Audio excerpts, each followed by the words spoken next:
Welcome back. My name is Derek Main. This is my channel. I talk about books. Why am I wearing sunglasses indoors?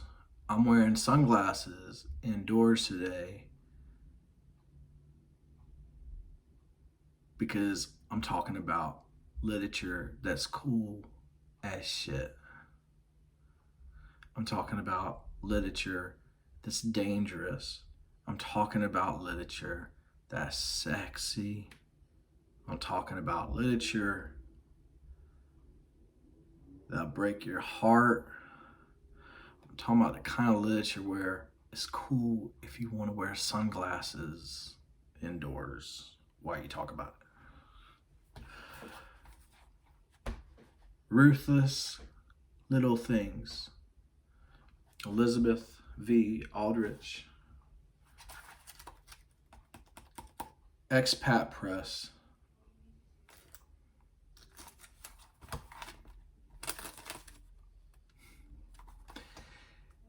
This is 112 pages. Within that slim 112 pages is a novel, traditional novel, Act 1, Act 2, Act 3, poetry, some of the best poetry that I read in ages, modern, right now, dripping with poetry, philosophical. The voices and the styles, they'll switch it up in a second. And you'll just see absolute technical mastery over the language.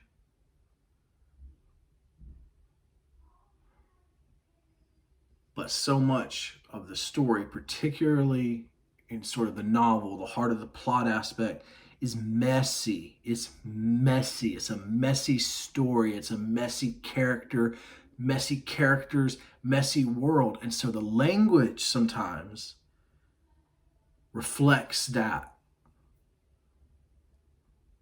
That's not easy to do. All right. What's a way to describe it?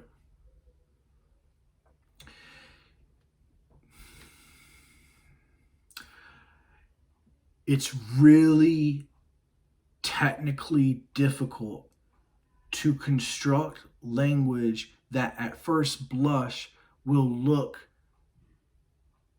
stream of conscious or will look messy, even will look like something that needs momentarily to be polished or to be sculpted into this other thing. This is the kind of thing, there's sections, there's a couple paragraphs where if you took it to a workshop, someone would say, well, what about this place right here? It feels like I don't quite get your meaning. We should add a comma here. We should do that. And it would be workshopped up to death to where you'd lose the thing that vibrates, that pulses, and then the style's gonna switch up. All of a sudden, it's not messy at all. All of a sudden, she's teaching the workshop. And then you know you got a writer, a really, really talented writer.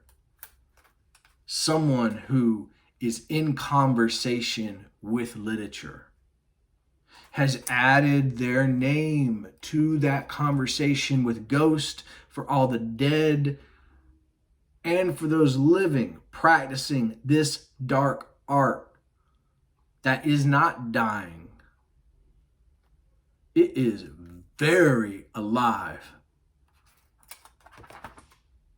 This book is sexy at times. Man, you're going to feel bad about it. It's so sexy. And what I mean by that is you might need to take a break during some scenes. She writes some erotic sections that are very good. But beneath that eroticism and throughout, you know It's going to break your heart. You are going to feel bad about feeling good. And the author is going to let you, because the author is also going to feel bad about feeling good. You're in the ride with her. You're in the back seat. The author's passing you a cigarette. The author's offering you a line. The author says, we're going to this club tonight. We're going to this house tonight, this mansion in the valley, because this is an LA book through and through.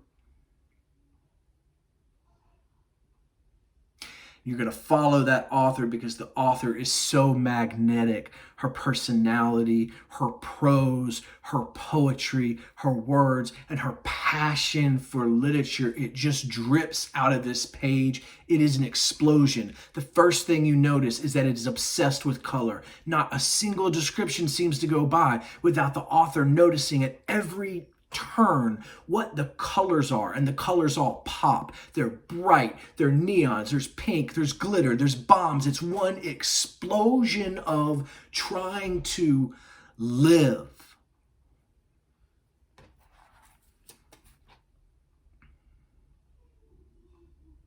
But it's surprising too, because in that first section, up till, here's how the thing is delineated. We start off no title. We were dizzy, dumb, invincible, courageous, alone we were nothing, but together. That's our first line, okay? We're going to start off. We're going to go, go, go until next section does have a title, Ashley. And we're going to go, go, go, go, go, right? And we're in the flow of it. We get the vibes of the characters as the situations change and as it's kind of fuzzy and it's in our head about like, okay, how did we get here? We live that same, God, it's good. We live that same experience that the author has lived by doing that. Next is Joyride. Perfect part there. We are gonna, is this we're gonna go to the mansion? Oh man, Joyride is, all right. Next, Variation Starving. That's not when we go to the mansion, but Variation Starving is the next section. Now, the prose, there's something that's starting to happen. It's starting to meld into the poetry. Now there's going to be sections of lined poetry within this prose. Now I've got the best section right here. Cute Coke Psychosis. Yes, this is a drug novel. It's really good. Cute Coke Psychosis is a real awakening of a section. It is absolutely critical, and so there are some points in there that have some of the most beautiful descriptions of the chaos that runs through all of us, and it's wonderful. Then we're going to start doing some single poems. Cocaine Blossom, Sink 2. All right, where's our last one here? I think we've got one more titled section. If I'm wrong, I'm wrong. No, just an explosion of an end.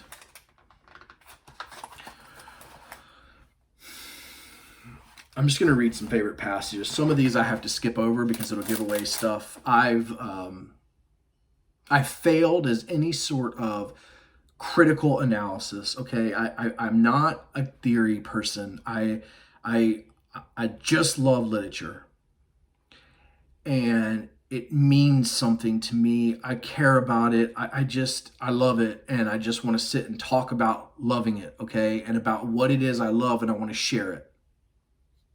I'm so thankful for her for sharing this, and for Expat for putting out. I mean, it is hit after hit after hit. It's a little ridiculous. Okay, this is of a moment. This is not. This is going to last. Yeah. Okay. Let's go through some favorite.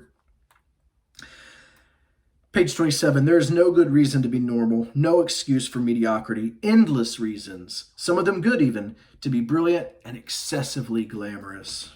The writing in this is excessively glamorous. I hear the word love so many times, I want to shove something sharp in someone's eyes. Page 31. I love this. I just love the look. I really love that. Oh, but I absolutely love this. Disgusting, desperate, drowning. The author, the author's work in particular, with the way that her body is seen and used by others, and yet she is the one that has to live in it through the day-to-day, is tremendous. And the way that the author starts to, I think, feel that in that section you can see that love is such a throwaway, just love. What is love? You love this, you love that.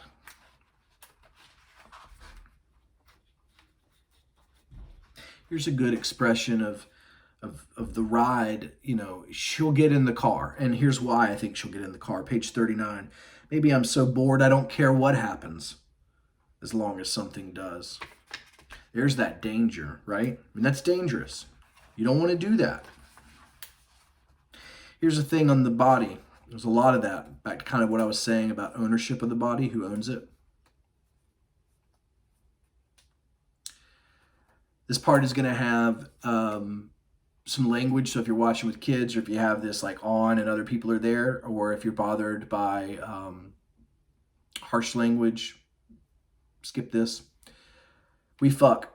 He constantly tells me he loves me and how gorgeous I am, etc., etc. I play along, tell him I love his cock. I let him unzip my dress and we fuck again while I stare at the beautiful Hotel California's ceiling mirage of fish and the Attack of the 50-Foot Woman movie poster. I give him head. I gag. He pushes my head and I throw up on his dick. My stomach is only vodka and pills, so nothing comes up but acid water. Not that it even matters because I lick it all up. My body does not belong to me, is not even attached to me. I'm floating. So remember earlier I said that there's an eroticism you feel bad for? There you go. Holes to be used, bodies to be abused, bodies as projections from other people, but not without joy, not without real sexiness, not without real pleasure.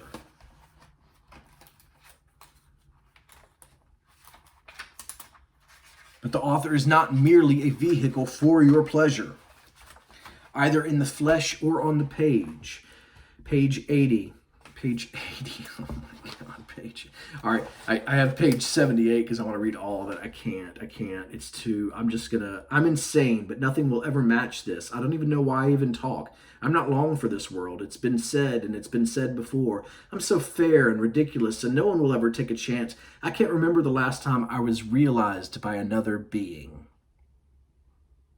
There's the loneliness.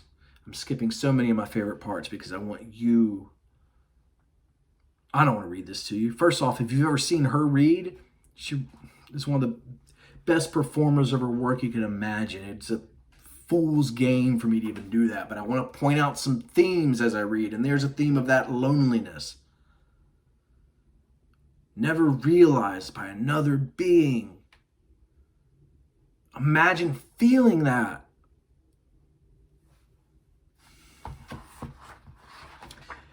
Page 80 is brilliant.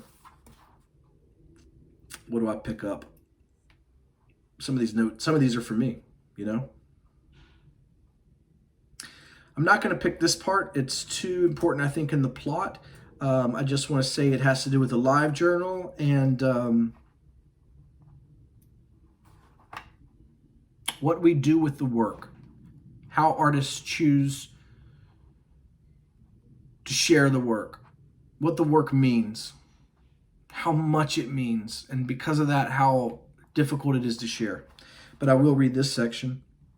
Prayer is an obscene gesture you make with your heart instead of your hands. It's rude, like blowing smoke in the face of God.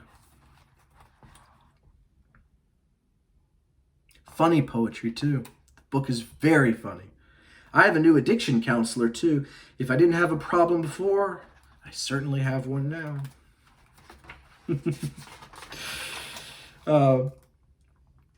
Page 85, I really related to because there is a nihilism in narcissism these days, and I suffer from both. I think a lot of people do as we search around in the dark for meaning. So I really liked the summation of that. I guess my last fear is that I never had the strength of mind to devise a working principle, to hang my life on, an adequate pretense to frame my wavering silence. There's no shot at redemption as a study in contradiction where I am is more than a multiple sin. I really enjoyed that. I feel like I'm reading too much. Perhaps I am. I don't know. I'm just giddy. I mean, hopefully that just comes through. I'm just giddy. I couldn't believe it. I was expecting it to be good. I'd been excited about it, you know. Elizabeth Aldrich, I mean, she's an interesting author. I mean, I don't get too much into it, but like, you know, her book released in December and she was in jail during that time. I mean, this is not for play. Do you know what I mean? Like, this is not like some sort of artifice or performance. Like the stuff, this is real. And that poses challenges to a reader because it is not going to let you go. I mean, it is not going to let you off the hook.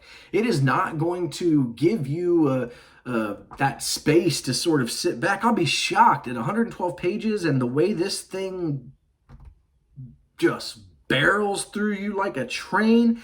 I'll be shocked if most people don't read it in one day, one sitting. I mean, take some breaks for, you know, especially the beginning. I mean, like when anyway, yeah, take some breaks, but phew. All right, where are we at? Humor. Here we go. More humor. I sent away for a soul when I was 17, $5 in the back of a cereal box. Deliverance was forestalled. Marked return to center. And in the meantime, I moved. Company went under. I mean, that's almost Mitch Hedberg. Like, it's really good. I'm passing through here and I am feeling a little insecure, like I'm reading too much. So let me just make sure there's nothing that I had tabbed that I was like, God, I just want to read the whole part of 105, and I hope that that's not, God, that's kind of a long part. I'm at 17 minutes. Am I giving too much away of the thing? Okay, here's the deal. I'm going to finish this by reading a section from 105. The book is only 112 pages long. I would prefer you have read the book before you hear me poorly read it, but I really want to read it. So if you're not going to read the book and you're just interested in whatever, I'm going to read this. But after I read this, I'm going to be done. I'm going to post it, and I'm going to continue to try to process this for, a long time. This is, what is it? It's no, yeah, all right. But if you are going to read it, I would ask that, stop now. And, here we are, like the 18-minute mark or something like that. Stop now, maybe come back later. But, if you're interested at all, or you'll just read it and you'll know what I'm talking about with 105. So this is more for me. And I want to thank Elizabeth Aldrich for writing this. I want to thank Expat for putting it out. And I want to beg forgiveness and not ask permission to read kind of a long section that means a lot to me and I think is some of the best writing going today. This is what happens. I don't want to say this is what happens, but this is what happens. This is what happens. Maybe I'm afraid. Maybe I'm afraid. It's too early to say, isn't it? It's always too early. It's never late enough. It never comes time because it's always time. And you never get away. No one ever said, don't explore too thickly. What's the implication? That you'll get ensnared? That you'll never get out? That you'll never find the sun again? That you'll leave with all you have? And eventually when the collapse comes, inevitable. When the collapse comes, when it comes, it's over? It's already over? Why don't you quit? Why can't you? It's already over. It's already done. You failed in every respect. With respect to him, he's failed. In every respect. He's inherited his past, forfeited his future. Now he's done. Now he's done. Now he's done. It's just exopractice, idle, passive exopraxia. It's just rewritten. It's memory. It's memory dressing you down. It's faint memory memory's hot breath in your ear. It's the torque in your brain letting the chill in. It's what it did to you. It's no one's fault. It's what it did to you. It's what it did to you, to you, to you, to you, to you. It's all just over again. It's all over again. It's all over again. And no one, why can't stop? And no one, why can't stop? And no one, why end it all before over again? End it all up before over again. Now you've done it. Now you've done it. Complete the path. End the story. Put a nice finishing quote up on it. Frame the situation. Endure the climax. Suffer the consequence. Oh, it's over. Thank you guys. Be good to folks.